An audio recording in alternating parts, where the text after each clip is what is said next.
সমাজের সাথে তাল মিলিয়ে চলতে হবে। আপনাকে কে বলেছে এই কথাটা?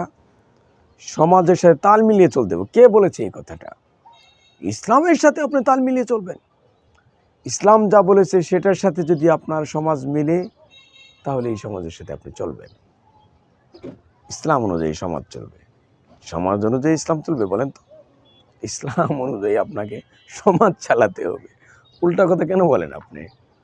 সমাজের সাথে তাল মিলিয়ে চলতে হবে। হ্যাঁ, সমাজ যদি ইসলাম অনুযায়ী চলে, তাহলে এই সমাজের সাথে আপনি তাল মিলিয়ে চলেন, কোনো প্রবলেম নেই। সমাজ যদি ইসলামের বিপরীত চলে, ওটার সাথে তাল মিলিয়ে চলতে কে বলেছে আপনাকে? কোনো জ্ঞানী লোক কি কথা বলবে, না ইসলাম আপনাকে বলবে? বলেন তো। যদি যেই সমাজ ইসলাম অনুযায়ী চলে, ওই সমাজের সাথে আপনি তাল মিলিয়ে চলবেন, কোনো প্রবলেম নেই। কিন্তু যেই সমাজ ইসলামের বিরোধিতা করে, ইসলামের বিরুদ্ধে চলে, ওই সমাজের সাথে আপনি তাল মিলিয়ে কেন চলবেন প্রিয় ভাই? সমাজ আগে না মানুষ আগে? সমাজ আগে না আল্লাহ তাআলা আগে? সমাজ আগে না ইসলাম আগে? বলেন তো। সমাজ আগে না মানবতা আগে?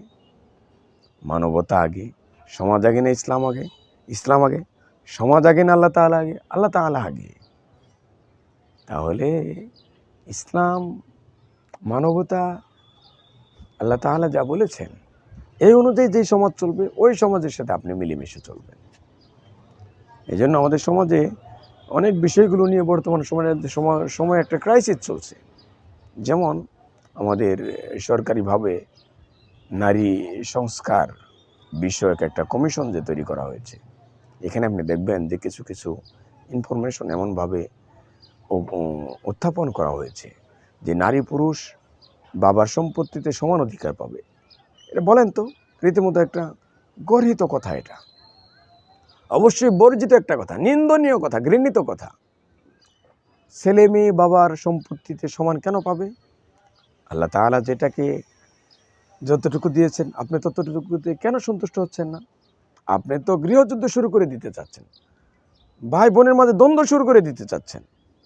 যেখানে বোনকে আল্লাহ তাআলা যেই সম্পত্তিটুকু দিতে বলেছেন, অতটুকুই যেখানে দেওয়ার মতো ক্যাপাসিটি এবং মেন্টালিটি তৈরি হচ্ছে না মানুষের, সেখানে আপনি আল্লাহ তাআলার বিরুদ্ধে আইন তৈরি করে আপনি সমাজে স্থিতিশীলতা রক্ষা করতে পারবেন?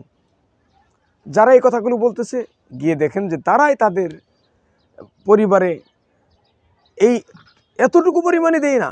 আর তো 50 তো দূরে থাক, 100% তো দূরে থাক, আল্লাহ তাআলা যা দিতে বলেছেন সেটাই তারা দেয় না। চিন্তা করেন।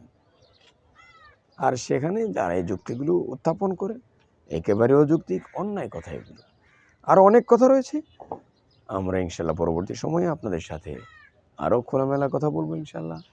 কোরআন এবং হাদিসে আল্লাহ তাআলা যে বিষয়গুলো বলেছেন, একুরেট এবং মানবতার কল্যাণের জন্য বলেছেন। আপনার জ্ঞানের স্বল্পতা, আপনি বুঝেন না, আপনাকে আরও গবেষণা করতে হবে, আরও রিসার্চ করতে হবে। আপনি উন্নত দেশগুলোর তকমা এখানে দেন, উদাহরণগুলো, এক্সাম্পলগুলো এখানে দিয়ে থাকেন। নো, আপনি এটা দিতে পারেন না। আপনি যেটাকে উন্নত মনে করছেন সেটা তো উন্নত নয়। বেহায়াপনা উন্নত? বলেন তো। মদ খেয়ে মাতাল হয়ে রাস্তায় হাঁটা উন্নত?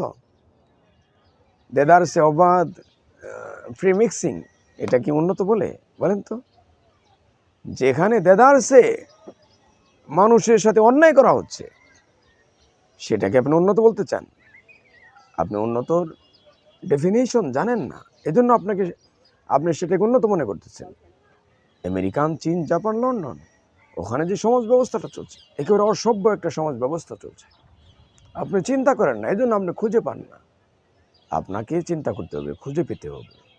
তাহলে ইসলামকে আপনার কাছে উন্নত জীবনযাপনের একটা মডেল, নমুনা আপনার কাছে মনে হবে।